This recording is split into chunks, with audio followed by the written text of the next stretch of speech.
कि हनुमान जी केवल बाहरी विधियों से प्रसन्न नहीं होते, बल्कि हमारे मन की पवित्रता और सच्ची भावना से प्रभावित होते हैं। जब हम हनुमान जी की पूजा करते हैं तो सबसे महत्वपूर्ण बात होती है हमारा सच्चा मन और हमारी अटूट श्रद्धा। यह समझना जरूरी है, जब हम उनके सामने दीप जलाते हैं, प्रसाद चढ़ाते हैं या मंत्रों का जाप करते हैं, तो यह केवल एक माध्यम है अपनी भक्ति को व्यक्त करने का। असली पूजा तो वह होती है जब हम अपने भीतर उनके प्रति पूर्ण समर्पण और विश्वास का अनुभव करें। अगर पूजा करते समय हमारा मन शांति और ऊर्जा से भर जाए, समस्याओं के समाधान की राह दिखने लगे और एक अद्भुत सकारात्मकता महसूस हो, तो यह स्पष्ट संकेत है कि हनुमान जी हमारी प्रार्थनाओं को स्वीकार कर रहे हैं। कभी कभी वे अपने संकेत बड़े सूक्ष्म रूप में देते हैं, जैसे किसी चिंता का हल मिल जाना, अनदेखे संकटों से बचाव या हमारे अंदर आत्मविश्वास और साहस का जागृत होना। इसलिए यह जरूरी है कि हम अपनी पूजा के बाद हर छोटी बड़ी बात पर ध्यान दें और उनकी कृपा को महसूस करने की कोशिश करें। हनुमान जी हमेशा अपने भक्तों की सुनते हैं, लेकिन उनके आशीर्वाद को पाने के लिए भक्ति में धैर्य और विश्वास बनाए रखना अत्यंत आवश्यक है। उनकी कृपा के प्रतीक को पहचानने के लिए हमें अपने भीतर और बाहर के हर अनुभव को एक नई दृष्टि से देखना होगा। आइए इसे हम एक कहानी के माध्यम से समझते हैं कि हनुमान जी हमारी पूजा स्वीकार करते हैं या नहीं। हमारी कहानी शुरू होती है आदित्य नाम के एक युवक से, जो भारत के एक छोटे से शहर में रहता था। आदित्य बचपन से ही धार्मिक था। उसके परिवार में हनुमान जी की विशेष पूजा की परंपरा थी। हर मंगलवार और शनिवार को घर में भव्य पूजा होती, जिसमें सभी परिवारजन शामिल होते थे। आदित्य ने भी यही सीखा था कि भगवान की पूजा सबसे बड़ा धर्म है। वह पूरी श्रद्धा और नियमों के साथ हर मंगलवार और शनिवार को हनुमान जी की पूजा करता। आदित्य सुबह जल्दी उठता, नहा धोकर हनुमान जी की मूर्ति के सामने बैठता और पूरी श्रद्धा से उनकी आरती करता। वह भक्ति के हर नियम का पालन करता, दीप जलाना, फूल चढ़ाना, प्रसाद तैयार करना और अंत में हनुमान चालीसा का पाठ। लेकिन उसके मन में एक सवाल हमेशा रहता था, क्या उसकी पूजा हनुमान जी तक पहुंच रही है? मन की बेचैनी। आदित्य ने हर संभव तरीके से पूजा की, लेकिन हर बार उसे लगता कि उसकी भक्ति अधूरी है। उसके मन में एक गहरी बेचैनी थी। वह खुद से बार बार पूछता, क्या हनुमान जी मेरी पूजा स्वीकार कर रहे हैं? क्या मैं सही तरीके से पूजा कर रहा हूँ? वह अपने सवालों का जवाब ढूंढने के लिए किताबें पढ़ता, संतों की बात सुनता, लेकिन उसे कोई संतोषजनक उत्तर नहीं मिलता। एक दिन जब आदित्य मंदिर से लौट रहा था, तो उसने अपने सबसे करीबी मित्र रवि से अपनी समस्या साझा की। रवि ने पूछा, आदित्य, तुम तो इतने धार्मिक हो, हर हफ्ते पूजा करते हो, फिर तुम्हें क्यों लगता है कि तुम्हारी पूजा स्वीकार नहीं हो रही? आदित्य ने कहा, रवि, मुझे नहीं पता। मैं पूरी श्रद्धा से पूजा करता हूँ, लेकिन मुझे कभी यह महसूस नहीं होता कि हनुमान जी मेरी प्रार्थना सुन रहे हैं।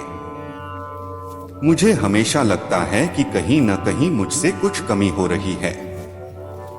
रवि ने उसे समझाने की कोशिश की, भाई, भगवान तो हर सच्चे दिल से की गई प्रार्थना को सुनते हैं। तुम बेवजह परेशान हो रहे हो, बस अपनी भक्ति में विश्वास रखो। लेकिन आदित्य का मन शांत नहीं हुआ। उसे ऐसा लग रहा था कि उसकी पूजा केवल एक रस्म बनकर रह गई है। उसने तय किया कि वह हनुमान जी से खुद इस सवाल का जवाब मांगेगा। उस रात आदित्य ने हनुमान जी के सामने बैठकर गहरी प्रार्थना की। उसने कहा, हे हनुमान जी, मैं हर दिन आपकी पूजा करता हूँ, लेकिन मेरे मन में यह सवाल बार बार आता है कि क्या मेरी भक्ति आप तक पहुँच रही है? अगर मैं कहीं गलती कर रहा हूँ तो मुझे मार्गदर्शन दें। कृपया मुझे कोई संकेत दें ताकि मैं जान सकूं कि मेरी पूजा सही है। उस रात आदित्य को एक सपना आया। उसने खुद को एक घने जंगल में पाया। चारों ओर अजीब सी शांति थी। हवा में हल्की हल्की सरसराहट थी, लेकिन उसके दिल में एक अजीब बेचैनी थी। अचानक उसने एक विशाल वानर को अपनी ओर आते हुए देखा। वानर का शरीर चमक रहा था, उसकी आंखों में दिव्यता थी और उसके चारों ओर एक अद्भुत प्रकाश फैल रहा था। आदित्य डरते हुए बोला, आप कौन हैं? वानर ने शांत और दृढ़ स्वर में कहा, आदित्य, मैं वही हूँ जिसे तुम हर दिन पुकारते हो। मैं हनुमान हूँ। यह सुनकर आदित्य की आंखों से आंसू बहने लगे। उसने तुरंत सिर झुका लिया और कहा, प्रभु, क्या मेरी पूजा आप तक पहुँच रही है? क्या मैं सही तरीके से आपकी भक्ति कर रहा हूँ? हनुमान जी मुस्कुराए और बोले, आदित्य, हर सच्चे दिल से की गई प्रार्थना मेरे पास पहुँचती है, लेकिन तुम्हारी भक्ति केवल शब्दों और विधियों तक सीमित है। भक्ति का असली अर्थ सेवा है। अगर तुम सच में मेरी पूजा करना चाहते हो तो जरूरतमंदों की मदद करो, दूसरों के दुख को कम करो और अपने कर्मों से भक्ति को साकार करो। पूजा केवल एक माध्यम है, लेकिन असली भक्ति तुम्हारे कर्मों में झलकनी चाहिए। आदित्य ने सिर झुकाते हुए कहा, प्रभु, मुझे क्षमा करें। मैंने कभी इस बारे में नहीं सोचा। कृपया मुझे सही मार्ग दिखाएं। हनुमान जी बोले, याद रखो, भक्ति तब पूरी होती है जब तुम निस्वार्थ भाव से दूसरों की भलाई करते हो। केवल पूजा करना काफी नहीं है, कर्म ही असली पूजा है।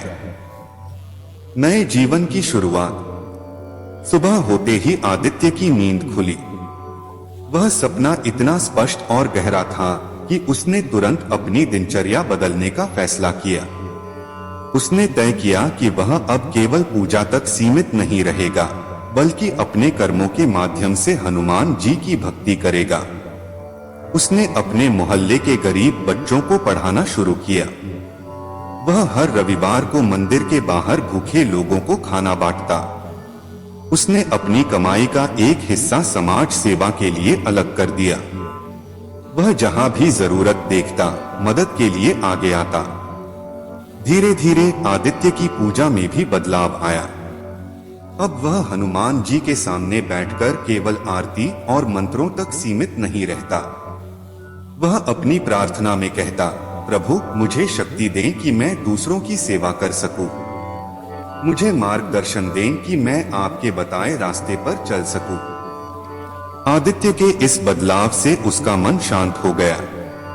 अब उसे कभी यह सवाल नहीं सताता था कि हनुमान जी उसकी पूजा स्वीकार कर रहे हैं या नहीं। उसने यह समझ लिया था कि जब भी वह किसी भूखे को खाना देता है, किसी जरूरतमंद की मदद करता है या किसी के चेहरे पर मुस्कान लाता है, तब हनुमान जी उसकी पूजा को स्वीकार कर रहे होते हैं। एक दिन जब आदित्य ने मंदिर के बाहर एक वृद्ध महिला को खाना दिया, तो वह महिला उसे आशीर्वाद देते हुए बोली, बेटा, तुम्हारे जैसे लोग ही भगवान का काम करते हैं। भगवान तुम्हारी हर प्रार्थना सुनते हैं। यह सुनकर आदित्य की आंखों से आंसू बहने लगे। उसे समझ आ गया कि उसकी पूजा अब सच्ची भक्ति का रूप ले चुकी है। यह कहानी हमें यह सिखाती है कि भक्ति का असली अर्थ केवल पूजा, मंत्र और आरती नहीं है। भक्ति का मतलब है निस्वार्थ सेवा, दूसरों की भलाई और अपने कर्मों के माध्यम से भगवान के प्रति अपनी श्रद्धा प्रकट करना। हनुमान जी या किसी भी देवता की सच्ची पूजा तब होती है जब हम उनके गुणों को अपने जीवन में उतारते हैं। हनुमान जी का यह संदेश हमें याद दिलाता है कि केवल पूजा पाठ करना काफी नहीं है। जब तक हमारी भक्ति हमारे कर्मों में नहीं झलकती, तब तक वह अधूरी है। सच्ची भक्ति वही है जो हमें अपने स्वार्थ से ऊपर उठने और दूसरों के लिए जीने की प्रेरणा देती है। तो दोस्तों, अगर आप भी कभी सोचें कि आपकी पूजा भगवान तक पहुंच रही है या नहीं, तो यह याद रखें कि आपकी सेवा, दया और निस्वार्थता ही आपकी सच्ची पूजा है। हनुमान जी हर उस प्रार्थना को स्वीकार करते हैं जो दिल से और कर्मों के साथ की जाती है।